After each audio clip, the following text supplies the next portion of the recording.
नमस्कार दोस्तों, मैं हूं आशीष और आप सुन रहे हैं best horror podcast Hindi horror stories.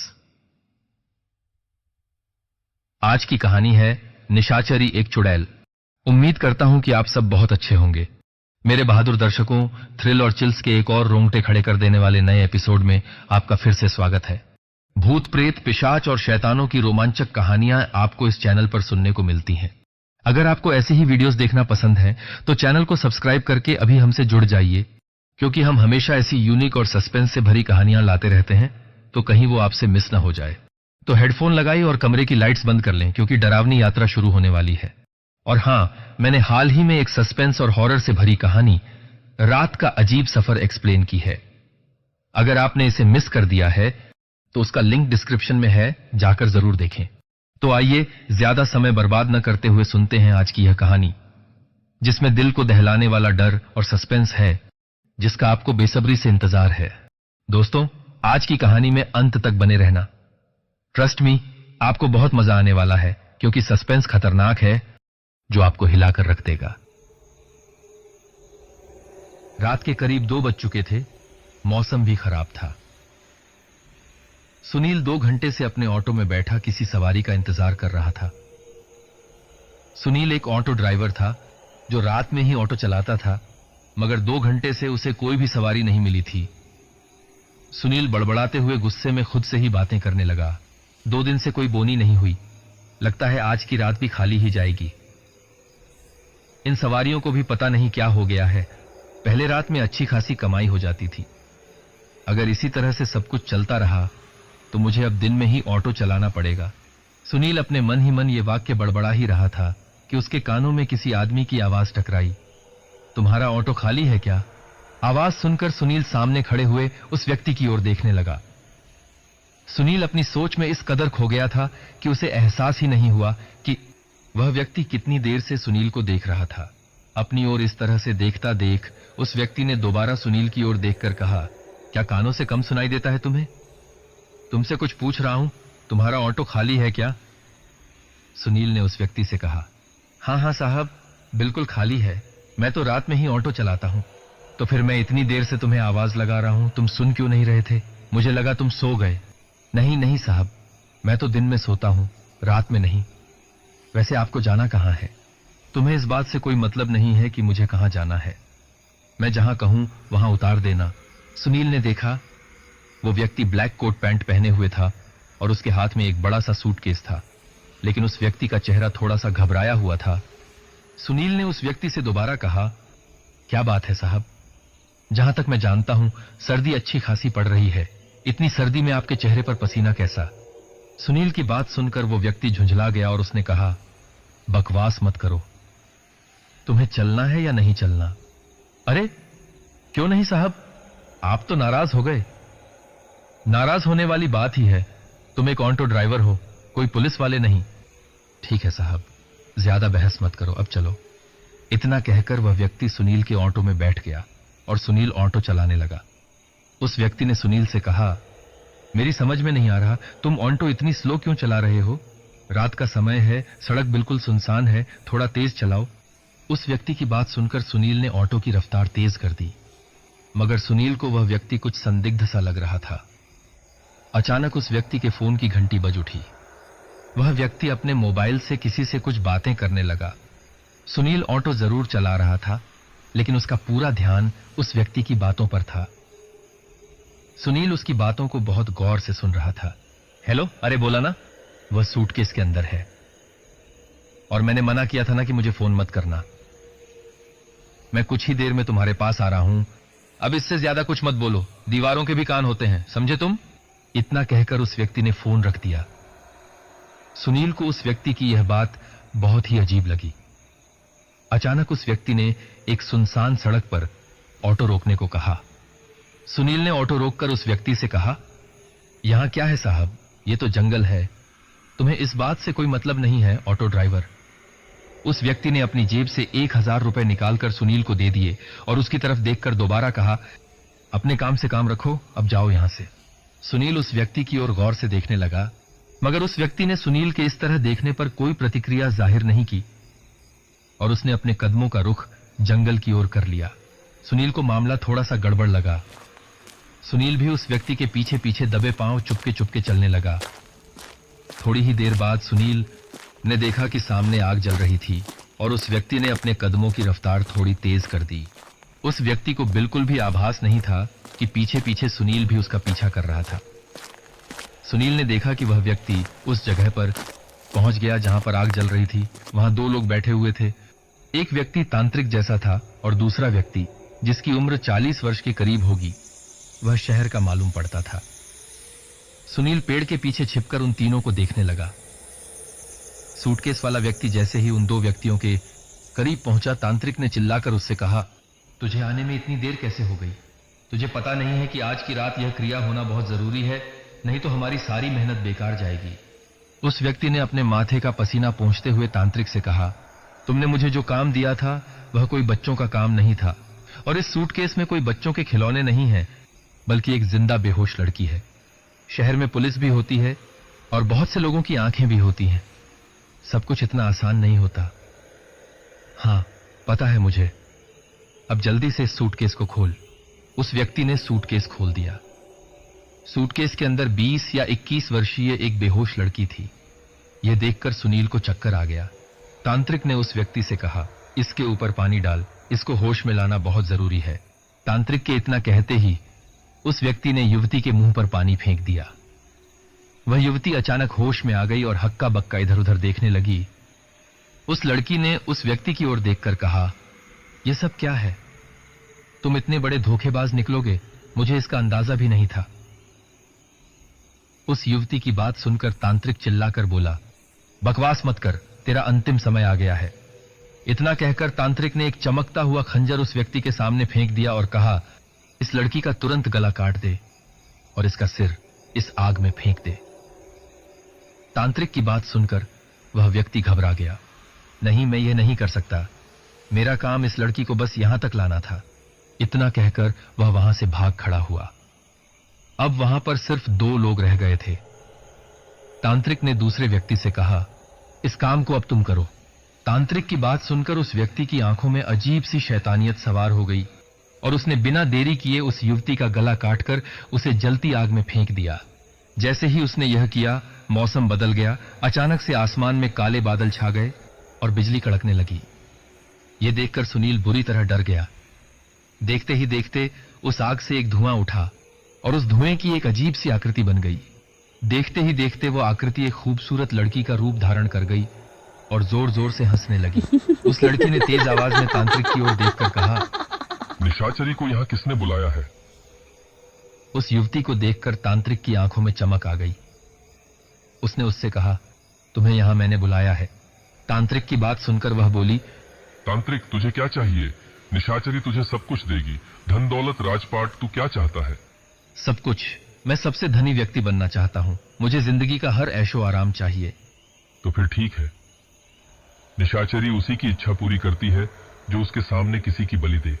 युवती की बात सुनकर तांत्रिक की आंखों में फिर से चमक आ गई और उसने तुरंत उस 40 वर्षीय आदमी का गला काट दिया और जोर जोर से हंसने लगा।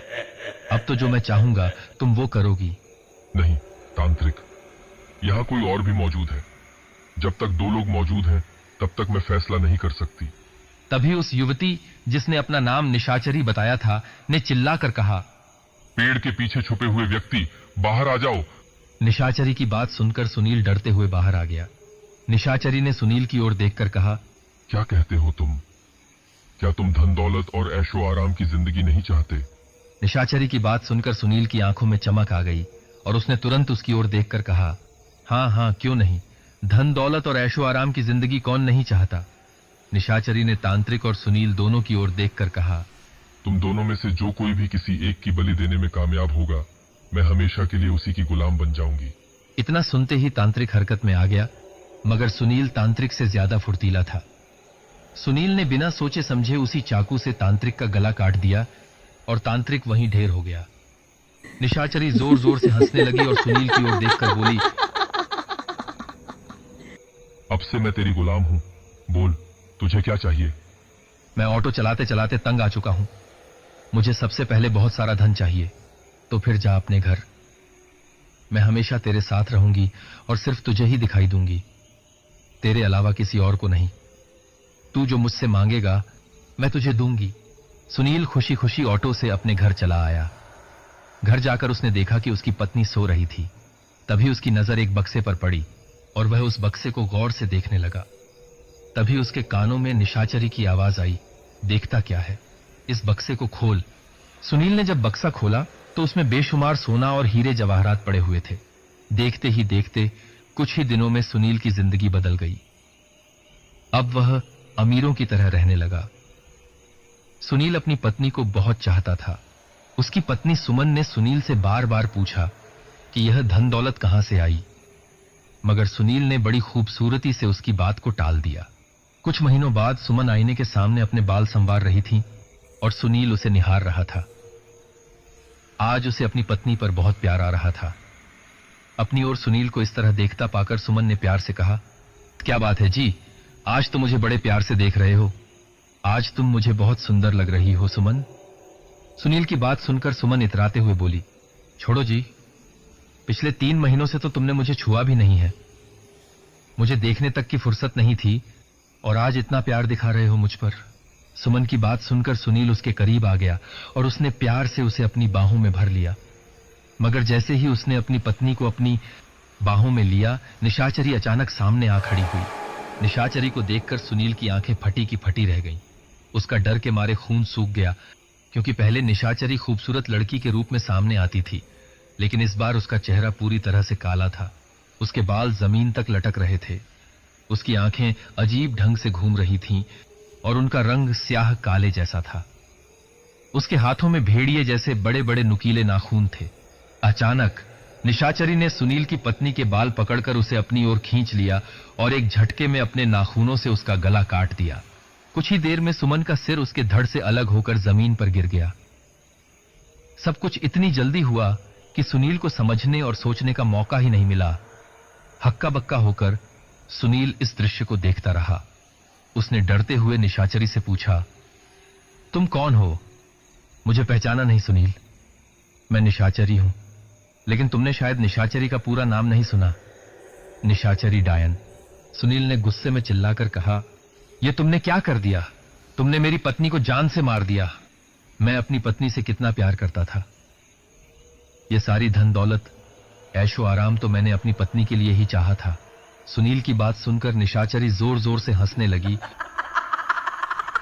और फिर अचानक चुप हो गई। उसने गुस्से से सुनील की ओर देखते हुए कहा, तुम्हें शायद नहीं पता सुनील, मैं सब कुछ बर्दाश्त कर सकती हूं, लेकिन किसी दूसरी औरत को तुम्हारे साथ नहीं देख सकती। तुम सिर्फ मेरे हो। तुम्हें धन दौलत, ऐशो आराम या दुनिया की कोई भी चीज चाहिए, मैं तुम्हें दूंगी। मगर अगर मैंने किसी भी स्त्री को तुम्हारे करीब देखा तो मैं उसी वक्त उसे जान से मार दूंगी। इतना कहकर वह वहां से गायब हो गई और सुनील अपना सिर पकड़कर बैठ गया। कुछ दिनों बाद सुनील ने वह घर छोड़ दिया और एक नए घर में रहने लगा। उसी मोहल्ले में एक और स्त्री पर सुनील का दिल आ गया और वह स्त्री भी सुनील से प्यार करने लगी। सुनील एक पुरुष था, आखिर वह अपने आप को कब तक रोक पाता। एक दिन जैसे ही वह उस स्त्री के करीब गया, निशाचरी फिर से वहां आ धमकी और बड़ी बेरहमी से उस स्त्री को मार डाला। इसके बाद यह सिलसिला आम हो गया। सुनील जिस किसी भी स्त्री के पास जाता, निशाचरी उस स्त्री को मार देती और हर बार सुनील को चेतावनी देती, किसी भी औरत के करीब मत आना, तुम सिर्फ मेरे हो। अब वह सुनील के सामने हमेशा डायन के रूप में ही आती थी। घनी काली अंधेरी रात थी। आसमान को बादलों ने घेर रखा था। हवा बहुत तेज चल रही थी और हल्की फुल्की बूंदाबांदी भी अब शुरू हो चुकी थी। राकेश अपनी मोटरसाइकिल को हवा की रफ्तार से भगाए जा रहा था कि अचानक एक रेस्टोरेंट के सामने उसकी मोटरसाइकिल का पहिया पंचर हो गया और वह झटके खाते हुए रुक गई। राकेश ने चारों ओर नजर दौड़ाई तो उसे कोई भी व्यक्ति नजर नहीं आया। सारा मार्केट बंद पड़ा था। वह जेब से मोबाइल निकालकर नंबर डायल करते हुए अपनी पत्नी से बात करने लगा। हेलो सुधा, मेरी बाइक पंचर हो गई है यार। मैंने मना किया था तुम्हें कि आज मत जाओ, मौसम भी खराब है, मगर तुम नहीं माने। आखिर किससे मिलने जाना था तुम्हें जो रात के 10 बजे निकल पड़े? तुम्हें अंदाजा भी है कि रात के 3 बज रहे हैं।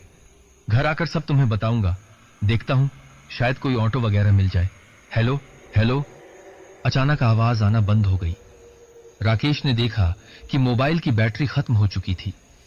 हल्की बूंदाबांदी शुरू हो गई और राकेश गुस्से में खुद से बातें करने लगा। अरे यार, अब ये क्या मुसीबत है। बारिश भी शुरू हो चुकी है और इस मोटरसाइकिल को यहीं पर पंचर होना था।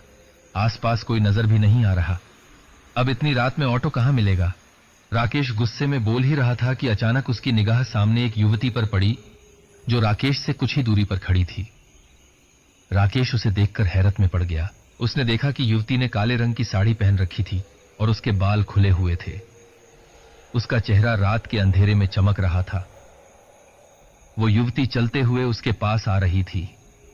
जैसे जैसे वह करीब आ रही थी, राकेश के दिल की धड़कन बढ़ती जा रही थी। तभी अचानक जोरदार बारिश होने लगी। वह युवती राकेश के बेहद करीब आकर खड़ी हो गई। राकेश ने जब उसे करीब से देखा तो देखता ही रह गया। वह भला की खूबसूरत थी। उसने झिझकते हुए पूछा, कौन हैं आप और इतनी रात में अकेले यहां क्या कर रही हैं? और अभी कुछ क्षण पहले जब मैंने देखा था तो आप मुझे कहीं भी दिखाई नहीं दी थी। उस युवती ने बड़े प्यार भरे अंदाज में राकेश की ओर देखकर कहा, तुम मुझे देख नहीं पाए होगे। जब तुम्हारी मोटरसाइकिल पंचर हुई थी तो मैं यहीं खड़ी थी। हाँ, वह सब तो ठीक है, लेकिन आपका नाम क्या है और आप इतनी रात गए इस खराब मौसम में यहां क्या कर रही हैं? मुझे निशाचरी कहते हैं। मुझे दिन के उजाले से कहीं ज्यादा रात के वीराने अच्छे लगते हैं। राकेश उस युवती की बात सुनकर चौंक पड़ा। अचानक उस युवती ने राकेश का हाथ पकड़ लिया। उसकी इस हरकत से राकेश घबरा गया। वह युवती राकेश को वासना भरी नजरों से देखने लगी। पता नहीं उस युवती के स्पर्श में ऐसा क्या था कि राकेश को अपने कदम बहकते हुए महसूस हुए और ऐसा लगने लगा जैसे वह उसकी ओर खींचा चला जा रहा है। तभी वह युवती राकेश से लिपट गई और राकेश सब कुछ भूल गया। उसने अपनी आंखें बंद कर लीं। अब वह भी बुरी तरह बहक चुका था। तभी उस युवती का चेहरा, जिसने अपना नाम निशाचरी बताया था, अचानक बेहद भयानक हो गया। उसके लंबे और पैने दांत बाहर निकल आए और एक झटके में उसने अपने भेड़िए जितने लंबे दांत राकेश की गर्दन में गाड़ दिए। एक दिल दहला देने वाली चीख गूंजी और कुछ ही क्षण में राकेश बेजान होकर सड़क पर गिर पड़ा। अगली सुबह उस रेस्टोरेंट के बाहर शहर के लोगों की भीड़ जमा थी। इंस्पेक्टर विजय राकेश की लाश का निरीक्षण कर रहे थे। वहां मौजूद लोगों के चेहरे पर अजीब सा डर छाया हुआ था। इंस्पेक्टर विजय के साथ हवलदार भानु भी मौजूद था। हवलदार ने इंस्पेक्टर विजय से कहा, सर, इस लाश को देखकर ऐसा लगता है कि इसके शरीर का खून किसी ने निचोड़ लिया है। सर, देखिए ना, इसकी लाश कितनी सफेद पड़ गई है। मुझे तो यह किसी भूत प्रेत का काम लगता है। हवलदार की बात सुनकर इंस्पेक्टर विजय गुस्से से बोला, लगता है तुम्हारा दिमाग खराब हो गया है भानु। कितनी बार कहा है कि रात में हॉरर मूवीज और भूतों की कहानियां कम पढ़ा करो। अपने काम पर ध्यान दो। मुझे लगता है कि कोई सीरियल किलर हमारे शहर में घूम रहा है। हवलदार ने कहा, यह सच है सर कि हमारे शहर में कुछ दिनों से हत्याओं का सिलसिला चल पड़ा है। शुरुआत में जो हत्याएं हुई थीं, वहां लूट भी हुई थी, मगर बाद में स्त्रियों की हत्याएं ज्यादा होने लगीं। जिन स्त्रियों की हत्याएं हुई उनके साथ लूट की कोई घटना सामने नहीं आई, मगर ये जो कत्ल हुआ है ये कुछ अलग है। मेरी बात मानिए सर, ये जरूर किसी भूत प्रेत का काम है। इंस्पेक्टर विजय ने गुस्से में कहा, भूत प्रेत नहीं होते भानु। दोबारा अगर तुमने मेरे सामने ऐसी बातें की तो मैं तुम्हें सस्पेंड कर दूंगा। इंस्पेक्टर विजय ने यह कहा ही था कि अचानक पीछे से किसी की आवाज आई, मूर्ख, तुम शहर के लोग बड़ी आसानी से इन सब बातों का इनकार कर देते हो और इसका खामियाजा बाद में भुगतते हो। इंस्पेक्टर विजय ने जब पीछे मुड़कर देखा तो एक साधु खड़ा हुआ क्रोधित भरी नजरों से इंस्पेक्टर को देख रहा था। अचानक वह साधु तेज तेज कदमों से चलता हुआ लाश के करीब आकर उसे गौर से देखने लगा। इंस्पेक्टर विजय उस साधु से कुछ कहने ही वाला था कि हवलदार ने उसे रोककर धीरे से कहा, सर, शायद आप नहीं जानते, ये बहुत पहुंचे हुए साधु हैं। शहर के सारे लोग इनका बहुत सम्मान करते हैं। कोई ऐसी बात मत कीजिएगा जिससे यहां के लोगों के आक्रोश का सामना पुलिस डिपार्टमेंट को करना पड़े। और हां सर, एक बात और, कमिश्नर साहब भी इन साधु महाराज के बहुत बड़े भक्त हैं। इंस्पेक्टर विजय मन महसूस कर रह गया। तभी भीड़ में से एक व्यक्ति निकलकर साधु महाराज के सामने खड़ा होकर कहने लगा, महाराज, हमारा शहर पिछले कुछ महीनों से ऐसी ही हत्याओं से जूझ रहा है। क्या इसको भी किसी भूत प्रेत ने मारा है? साधु ने उस व्यक्ति की तरफ देखकर चिंता भरे स्वर में कहा, इस दुनिया में भूत प्रेत और पिशाच के अलावा भी बहुत कुछ है। कुछ बुरी शक्तियां हमारी इसी धरती पर रहती हैं, और कुछ बुरी शक्तियों को दूसरे लोक से भी बुलाया जाता है। इस व्यक्ति की लाश को गौर से देखो, यह कुछ और ही है। देखो इसके चेहरे को, पूरा सफेद पड़ चुका है। इसके बदन का एक एक कतरा खून निचोड़ा गया है। जरूर किसी मूर्ख ने अपने किसी स्वार्थ के चक्कर में उसे बुलाया है और अब वो इंसानों का खून पीना शुरू कर चुकी है। खून पीकर वो दिन ब दिन और ज्यादा शक्तिशाली होती जा रही है। वह व्यक्ति साधु से बोला, हम आपकी बात का मतलब नहीं समझे महाराज। अचानक साधु फिर चिल्ला उठा, जरूर उसे किसी ने बुलाया है। इतना कहकर साधु वहां से चला गया। इंस्पेक्टर विजय ने हवलदार से कहा, इस लाश को तुरंत यहां से हटवाओ। मुझे कल तक इसकी पोस्टमार्टम रिपोर्ट चाहिए, किसी भी कीमत पर। हवलदार ने कहा, लेकिन सर आपने सुना क्या? साधु महाराज क्या कह रहे थे? इंस्पेक्टर विजय ने गुस्से में कहा, अपनी बकवास बंद करो हवलदार। जो कहा है वह करो। इस लाश को हटाओ। बेवजह लोगों में दहशत का माहौल बन रहा है और जाम हटवाओ यहां से। कुछ देर बाद राकेश की लाश वहां से हटा ली गई और भीड़ को भी वहां से हटा दिया गया। लेकिन रेस्टोरेंट के बाहर कुछ लोग अभी भी राकेश की मौत पर चर्चा कर रहे थे। तभी एक चमचमाती ब्लैक मर्सिडीज वहां आकर रुकी और उसमें से एक हैंडसम व्यक्ति बाहर निकलकर उन व्यक्तियों में से एक के पास आकर पूछने लगा, हेलो, मेरा नाम राहुल है। क्या आप बता सकते हैं कि ठाकुर सुनील चौहान की हवेली यहां से कितनी दूर है? राहुल की बात सुनकर वह व्यक्ति बोला, ठाकुर सुनील चौहान की हवेली यहां से 5 किलोमीटर दूर है, जहां आसपास आबादी ना के बराबर है। वो इस शहर की मशहूर हस्ती हैं, लेकिन आजकल उन्होंने लोगों से मिलना जुलना कम कर दिया है। आप लोग क्या उनके रिश्तेदार हैं? राहुल ने कहा, नहीं, एक्चुअली हम ठाकुरों की पुरानी हवेली पर एक डॉक्यूमेंट्री फिल्म बना रहे हैं। वह व्यक्ति बोला, मेरे ख्याल से आप लोग यहां से चले जाओ।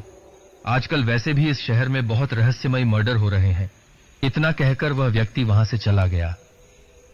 राहुल कुछ सोचता हुआ अपनी कार में बैठ गया, जहां उसके 3 दोस्त शिल्पा, नताशा और आर्यन पहले से मौजूद थे। राहुल का उतरा हुआ चेहरा देखकर आर्यन ने कहा, क्या हुआ? अचानक तेरे चेहरे पर 12 कैसे बज गए? क्या बोल रहा था वो आदमी? राहुल ने कहा, यार वो बोल रहा था कि वापस चले जाओ। आजकल इस शहर में बहुत रहस्यमयी हत्याएं हो रही हैं। राहुल की बात सुनकर नताशा और आर्यन बुरी तरह चौंक गए। नताशा ने डरते हुए राहुल से कहा, कहीं वह व्यक्ति सच तो नहीं बोल रहा? कहीं हम गलत समय पर तो नहीं आ गए? नताशा की बात सुनकर आर्यन जोर जोर से हंसने लगा और उसने नताशा से कहा, ज्यादा टेंशन मत लो नताशा, इतने बड़े शहर में हत्याएं होना आम बात है। इसका मतलब यह नहीं कि हम अपना काम छोड़ दें। और राहुल, तू भी ना यार, मर्द होकर छोटी छोटी बातों पर बहुत जल्दी घबरा जाता है। राहुल ने कहा, नहीं यार, ऐसी कोई बात नहीं है, लेकिन पता नहीं क्यों उस आदमी के चेहरे पर एक अजीब सा खौफ था। आर्यन बोला, लगता है तू किसी पागल के पास चला गया। अब गाड़ी चला यार, रात भर की थकान है, पूरा शरीर टूट रहा है, मुझे आराम की सख्त जरूरत है और सबको भी। राहुल ने गाड़ी को उस व्यक्ति की बताई हुई दिशा की ओर मोड़ लिया। ठाकुर सुनील चौहान की हवेली कमरे में अंधेरा था। सिर्फ एक 0 वॉट का बल्ब जल रहा था। ठाकुर सुनील चौहान टीवी पर लाइव न्यूज देख रहा था। उसके चेहरे पर चिंता और डर की लकीरें थीं। टीवी पर उसने देखा कि किस तरह कल रात राकेश नाम के व्यक्ति की बुरी तरह हत्या कर दी गई और उसके बदन से खून का एक एक कतरा निचोड़ लिया गया था। तभी अचानक उसके कानों में हंसने की आवाज गूंजी। उसने देखा कि निशाचरी एक खूबसूरत युवती के रूप में उसके सामने बैठी हंस रही थी। ठाकुर सुनील चौहान उसका यह रूप देखकर दंग रह गया। उसने कहा, तुम इतना सुंदर रूप भी ले सकती हो? इससे पहले तो तुमने अपना यह रूप मुझे कभी नहीं दिखाया। निशाचरी बोली, इंसानों का खून मुझे ताकत देता है सुनील। अब मैं दिन ब दिन और शक्तिशाली होती जा रही हूं। धीरे धीरे देखते जाओ मैं और क्या क्या कर सकती हूं। निशाचरी का इतना सुंदर रूप देखकर सुनील की आंखों में वासना जाग उठी, क्योंकि वह बहुत वक्त से किसी स्त्री के संपर्क में नहीं आया था। निशाचरी ने उसे किसी से मिलने नहीं दिया था। जैसे ही सुनील निशाचरी के पास बढ़ा, निशाचरी अपने असली रूप में आ गई। सुनील डरकर पीछे हट गया। सुनील बोला, यह क्या? अभी तो तुम बहुत सुंदर स्त्री के रूप में थी। सुनील की बात सुनकर निशाचरी जोर जोर से हंसने लगी और बोली, मैं अब कोई भी रूप ले सकती हूं, मगर याद रखना सुनील, मैंने तुम्हारी हर ख्वाहिश पूरी करने का वादा किया है, और हमेशा तुम्हारे साथ रहने का भी, मगर तुम्हारे साथ संभोग मैं अपनी असली सूरत में ही कर सकती हूं। इस बात को हमेशा याद रखना। दोबारा कभी इस इरादे से मेरे करीब आओगे तो मैं अपनी असली शक्ल में आ जाऊंगी। मैं उस व्यक्ति के साथ संभोग कर सकती हूं जिसने बलि देकर मुझे खुश किया है। सुनील बोला, मैं इस जीवन से तंग आ चुका हूं, तुम मुझे आजाद क्यों नहीं कर देती? मेरी वजह से न जाने कितने बेगुनाहों की जानें चली गईं। और कल रात कहीं तुमने ही तो राकेश को नहीं मारा? सुनील ने जैसे ही यह कहा, अचानक तेज हवा चलने लगी और कमरे में अंधेरा छा गया। निशाचरी का रूप बेहद भयानक हो गया। उसने सुनील को अपनी लाल आंखें दिखाते हुए कहा, मत भूलो सुनील, तुमने मुझसे जो भी मांगा मैंने दिया। तुमने एक सुंदर रूप मांगा, मैंने दिया। तुमने रुपये, पैसा, सोना चांदी, हवेली और यहां तक कि अपना सुंदर रूप मांगा, मैंने दिया। अब इस हवेली का और अपने जवान और सुंदर रूप का आनंद उठाओ और मेरे काम में दखल मत दो। सुनील बोला, हां, लेकिन ऐसे सुंदर रूप का क्या फायदा और इतनी दौलत का क्या फायदा जब मैं किसी भी स्त्री को स्पर्श तक नहीं कर सकता?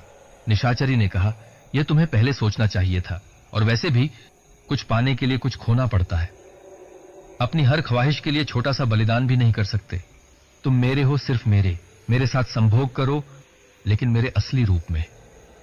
किसी दूसरी स्त्री के साथ मैं तुम्हें नहीं देख सकती। सुनील निशाचरी से कुछ कहने ही वाला था कि तभी अचानक किसी ने कमरे का दरवाजा खटखटाया। सुनील ने दरवाजा खोल दिया। सामने हवेली का नौकर रामलाल खड़ा हुआ था। नौकर ने कहा, मालिक, आपसे मिलने कुछ लोग आए हैं और उनका कहना है कि उन्हें आपने ही बुलाया है। सुनील ने चौंकते हुए पूछा, मैंने कब बुलाया? नौकर ने कहा, उनका तो यही कहना है। सुनील बोला, ठीक है, मैं आता हूं। थोड़ी देर के बाद सुनील हवेली के नीचे पहुंच गया। उसके सामने 4 लोग खड़े हुए थे जो शहर के थे। सुनील उन चेहरों को गौर से देखने लगा। वह उनमें से किसी को नहीं पहचानता था, पर सच तो यह था कि उसकी नजर नताशा और शिल्पा पर थी, जो बेहद खूबसूरत थी। मगर वह जानता था कि अगर उसने इनमें से किसी के भी पास आने की सोची तो निशाचरी उसे भी मार देगी। सुनील इन्हीं ख्यालों में खोया हुआ था कि अचानक उसके कानों में राहुल की आवाज टकराई, मेरा नाम राहुल है। ये मेरे दोस्त हैं आर्यन, शिल्पा और नताशा। हमने आपसे 1 महीने पहले बात की थी फोन पर, आपकी हवेली पर डॉक्यूमेंट्री मूवी बनाने की, और आपने हमें इनवाइट भी किया था। राहुल की बात सुनकर सुनील राहुल की ओर देखने लगा। सुनील ने कहा, मैंने कब बात की थी? राहुल ने कहा, यह ठाकुर सुनील चौहान की ही हवेली है ना? सुनील यह सुनकर थोड़ा घबरा गया। सुनील ने कहा, हां हां, क्या आपको कोई शक है? राहुल ने कहा, याद कीजिए ठाकुर साहब, 1 महीने पहले आपने ही तो हमें बुलाया था। अचानक एक तेज हवा का झोंका आया और निशाचरी सुनील के सामने आकर खड़ी हो गई, जो सिर्फ सुनील को ही दिखाई दे रही थी। निशाचरी बोली, ये सच कह रहे हैं, शायद तुम खुद को असली ठाकुर समझने लगे हो। भूलो मत, तुम्हारा सिर्फ चेहरा ठाकुर का है। असली ठाकुर को तो मैंने 1 महीने पहले ही मार दिया था और तुम्हारा चेहरा हुबहू उसकी तरह कर दिया था। अचानक सुनील जैसे होश में आ गया और उसे याद आ गया कि उसने निशाचरी से कहा था कि उसका चेहरा सुंदर बना दे और उसे बहुत बड़ी हवेली का मालिक बना दे। निशाचरी ने वैसा ही किया। इत्तेफाक से इसी शहर में सुनील नाम का एक ठाकुर भी था, जो देखने में बहुत सुंदर और जवान था। निशाचरी ने उसे मारकर सुनील का चेहरा उसी की तरह बना दिया था। राहुल ने कहा, ठाकुर साहब क्या सोचने लगे आप? सुनील ने खुद को संभाल लिया और मुस्कुराकर उन चारों से कहा, हां हां, मुझे याद आ गया, मैंने ही तुम लोगों को फोन पर इनवाइट किया था। ठीक है, तुम सब लोग यहां पर डॉक्यूमेंट्री मूवी आराम से बना सकते हो। जितने भी दिन तुम लोग यहां रहना चाहो रह सकते हो। इतना कहकर सुनील ने रामलाल की तरफ देखा, मगर उसने देखा कि रामलाल वहां नहीं था। अचानक एक सुंदर स्त्री ने दरवाजे से प्रवेश किया। चारों दोस्त उस सुंदर स्त्री को हैरत से देखने लगे और सुनील उसे देखकर बुरी तरह चौंक गया, क्योंकि निशाचरी कुछ देर पहले ही यही रूप लेकर सुनील के सामने खड़ी थी। उस स्त्री ने चारों को देखकर कहा, मेरा नाम मोहिनी है। इस हवेली की देखभाल और मेहमानों का ख्याल मैं ही रखती हूं।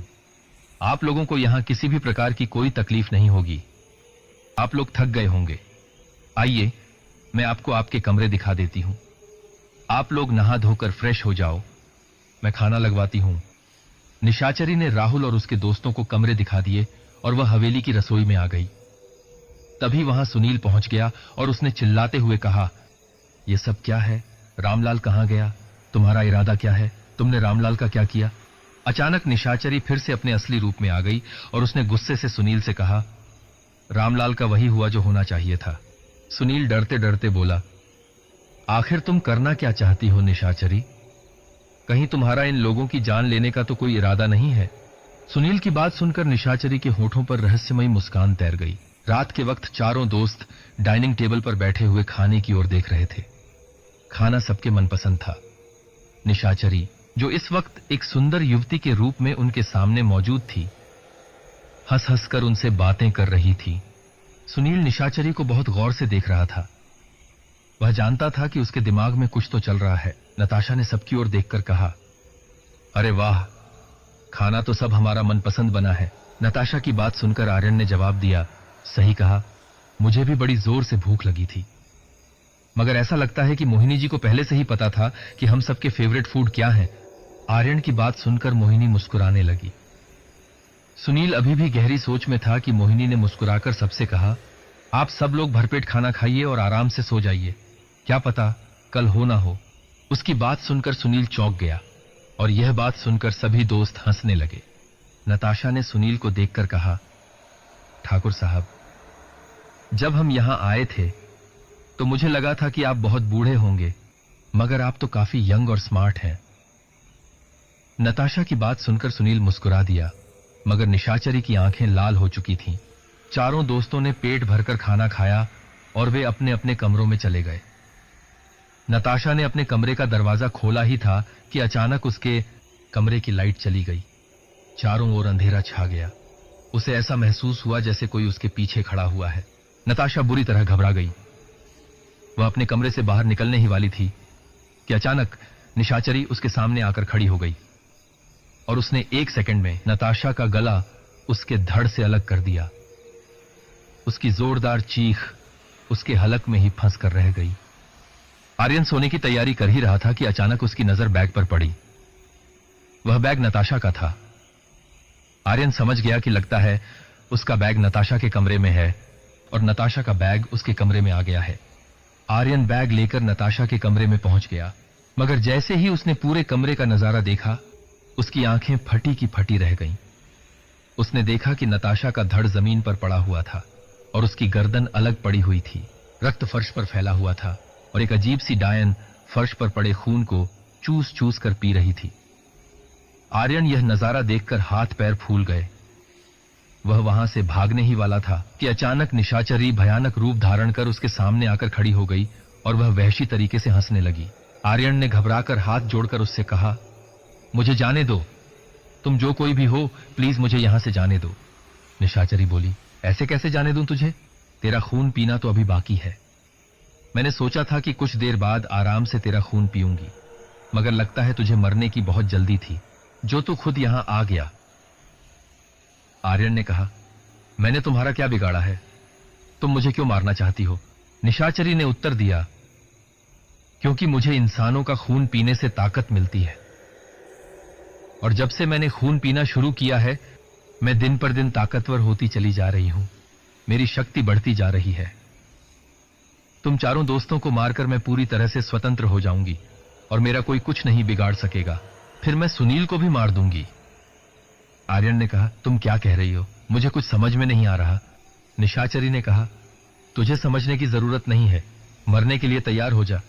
इतना कहकर निशाचरी ने अपने पंजों को आर्यन के सीने में गाड़ दिया और अपने दांत उसकी गर्दन में गड़ा दिए। कुछ ही सेकंड में निशाचरी ने आर्यन का खून का एक एक कतरा पी लिया और आर्यन का शरीर बेजान होकर फर्श पर गिर पड़ा। राहुल की आंख लग ही रही थी कि तभी अचानक उसे अपने ऊपर किसी के बैठे होने का आभास हुआ। राहुल ने अपनी आंखें जैसे ही खोली तो उसने देखा कि एक भयानक औरत उसके सीने पर बैठी हुई उसे खा जाने वाली नजरों से देख रही थी। उस भयानक औरत को देखकर राहुल की चीख निकल गई। उसने डरते डरते पूछा, कौन हो तुम? राहुल की बात पर निशाचरी जोर जोर से हंसने लगी। निशाचरी बोली, मैं तेरी मौत हूं। तुझे नहीं पता, तेरे दो दोस्तों का खून बहुत ही स्वादिष्ट था। अब तेरा भी खून पीने की बारी आ गई है। देखती हूं तेरे खून में भी क्या उतना ही स्वाद है जो तेरे दोस्तों के खून में था। राहुल ने कहा, क्या हुआ? मेरे दोस्तों के साथ क्या किया तुमने? निशाचरी ने एक झटके में राहुल के साथ भी वही किया जो उसने आर्यन और नताशा के साथ किया था। कुछ ही पल में राहुल का शरीर भी बेजान होकर जमीन पर गिर पड़ा और उसके शरीर का खून भी निशाचरी पी गई। रक्त पीकर निशाचरी को अपने अंदर एक अजीब सी ताकत का आभास हो रहा था। राहुल, आर्यन और नताशा को मारने के बाद निशाचरी शिल्पा के कमरे में पहुंची, मगर उसने देखा कि शिल्पा अपने कमरे में मौजूद नहीं थी। सुनील अपने कमरे में बेचैनी से टहल रहा था। उसका दिल उन चारों लोगों के बारे में सोच सोचकर बैठा जा रहा था। सच तो यह था कि उसके दिमाग में यही चल रहा था कि आखिर निशाचरी, जो अब तक सिर्फ उसे ही नजर आती थी, अचानक इतनी सुंदर युवती का रूप लेकर उन नौजवानों के सामने क्यों आ गई? इसका क्या मतलब हो सकता है? तभी सुनील को दरवाजा खटखटाने की आवाज आई। सुनील ने जैसे ही दरवाजा खोला, उसने देखा कि शिल्पा सामने खड़ी मुस्कुरा रही थी। उसने ब्लैक कलर की बारीक सी नाइटी पहन रखी थी, जो इतनी पारदर्शी थी कि उसका जिस्म साफ साफ दिखाई दे रहा था। सुनील उसे देखता ही रह गया। सुनील ने देखा कि वह उसे अजीब सी निगाहों से देख रही थी। सुनील उससे कुछ कहने ही वाला था कि तभी शिल्पा ने सुनील से कहा, मुझे अंदर नहीं बुलाओगे ठाकुर साहब? क्या मुझे बाहर खड़े ही निहारते रहोगे? इतना कहकर शिल्पा खुद ही कमरे के अंदर आ गई। सुनील ने दरवाजा बंद कर दिया। अचानक उसके दिमाग में निशाचरी का विचार आया। सुनील ने शिल्पा से पूछा, तुम मेरे कमरे में क्यों आई हो? शिल्पा ने कहा, असल में ठाकुर साहब, जब मैंने आपको पहली बार देखा तो मुझे उसी वक्त आपसे मोहब्बत हो गई थी और मैंने डाइनिंग टेबल पर देखा था कि आप भी मुझे चुपके चुपके देख रहे थे। इतना कहकर शिल्पा ने सुनील का हाथ पकड़ लिया। बहुत समय बाद किसी स्त्री के स्पर्श से सुनील के कदम अचानक डगमगा गए। उसे यह भी याद नहीं रहा कि उसकी इस हरकत से निशाचरी बुरी तरह से क्रोधित हो जाएगी। सुनील ने शिल्पा को अपनी आगोश में ले लिया। जैसे ही सुनील ने शिल्पा को अपनी बाहों में लिया, निशाचरी वहां तुरंत आ गई और शिल्पा और सुनील को बेहद क्रोध भरी नजरों से देखने लगी। सुनील ने तुरंत शिल्पा को खुद से अलग कर दिया और दूर जाकर खड़ा हो गया। सुनील ने कहा, इसे छोड़ दो, इसकी कोई गलती नहीं, चाहो तो इसके बदले मेरी जान ले लो। निशाचरी ने कहा, तुम्हारी यह इच्छा भी मैं बहुत जल्द पूरी करूंगी, बस मुझे इसका खून एक बार और पीना है। निशाचरी ने क्रोध भरी निगाह से शिल्पा की तरफ देखा, मगर सुनील यह देखकर बहुत हैरत में पड़ गया कि निशाचरी का भयानक रूप देखकर भी शिल्पा के चेहरे पर कोई फर्क नहीं पड़ा। वह अभी भी निशाचरी को देखकर मुस्कुराए जा रही थी। यह देखकर निशाचरी और ज्यादा आगबूला होकर बोली, तुझे मुझसे डर नहीं लगता? तेरे 3 दोस्तों को मैंने बहुत भयानक मौत मारी है, अब तेरी बारी है। मुझे सिर्फ तेरा खून पीना है, उसके बाद मैं आजाद हो जाऊंगी। निशाचरी गुस्से में शिल्पा की ओर बढ़ी। उसके दोनों दांत बाहर आ चुके थे। उसने अपना पंजा जोरदार तरीके से शिल्पा की छाती पर मारा, मगर यह क्या? निशाचरी उल्टा हवा में उड़ती हुई दीवार पर जा चिपकी, जैसे किसी ने उसे बिजली की रफ्तार से पीछे धकेल दिया हो। उसने पहली बार खुद को असहाय महसूस किया। यह देखकर सुनील हैरत में पड़ गया और अब वही हैरत निशाचरी की आंखों में थी। शिल्पा के चेहरे पर रहस्यमयी मुस्कुराहट थी। निशाचरी ने गुस्से से सुनील से कहा, जरूर ये तेरी करतूत है, मुझसे पीछा छुड़ाने के लिए तूने किसी तांत्रिक का सहारा लिया है। शिल्पा ने सुनील से कहा, चलो मेरे साथ, मैं आपको इससे छुटकारा दिला सकती हूं, वरना अब ये तुम्हें भी मार डालेगी। ज्यादा सोचो मत, सुनील ने कहा। लेकिन कहां? शिल्पा ने उत्तर दिया, मुझ पर भरोसा करो, चलो मेरे साथ। आज अमावस है, अभी कुछ देर तक ये कुछ नहीं कर सकती। सुनील वैसे भी निशाचरी से तंग आ चुका था। वह बिना सोचे समझे शिल्पा के साथ चला गया। रात के 11 बज रहे थे। इंस्पेक्टर विजय पुलिस स्टेशन में बैठा हवलदार का इंतजार कर रहा था। इंस्पेक्टर विजय की निगाह लगातार घड़ी पर थी कि अचानक हवलदार भानु उसके केबिन में आ गया। विजय ने उससे कहा, इतनी देर कैसे हो गई तुम्हें? मैं कब से तुम्हारा इंतजार कर रहा हूं। कहां है राकेश की पोस्टमार्टम रिपोर्ट? हवलदार भानु ने पोस्टमार्टम की रिपोर्ट इंस्पेक्टर के सामने रख दी।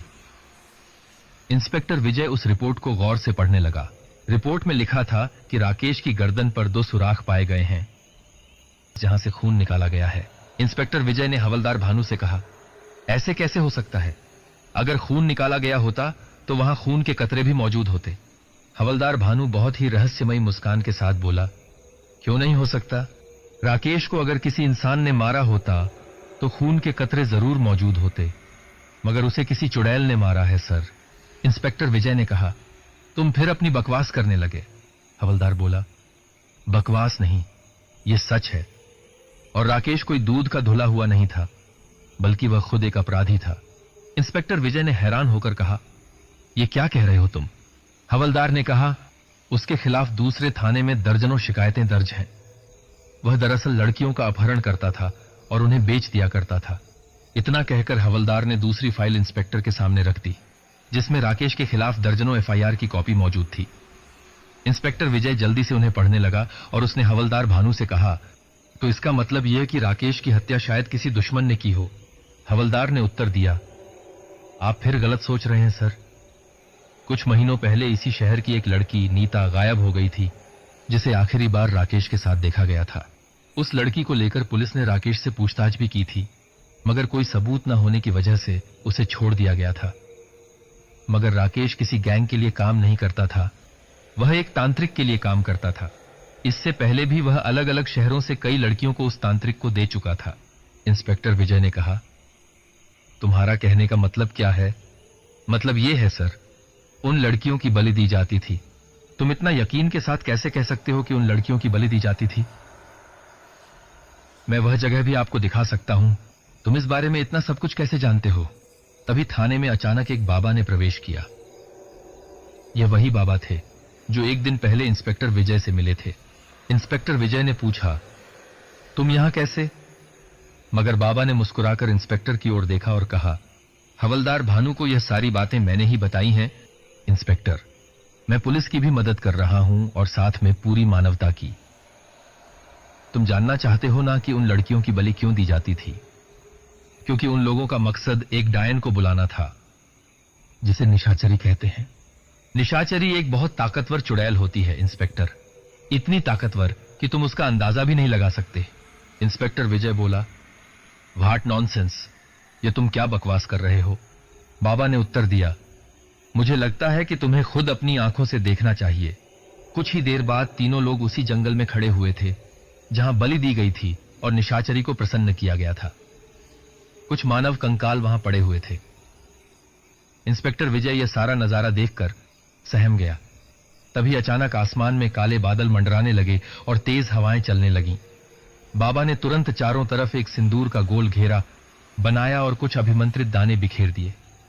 फिर सबको उस गोल घेरे में आने का आदेश दिया। वे सभी उस गोल घेरे के अंदर आ गए।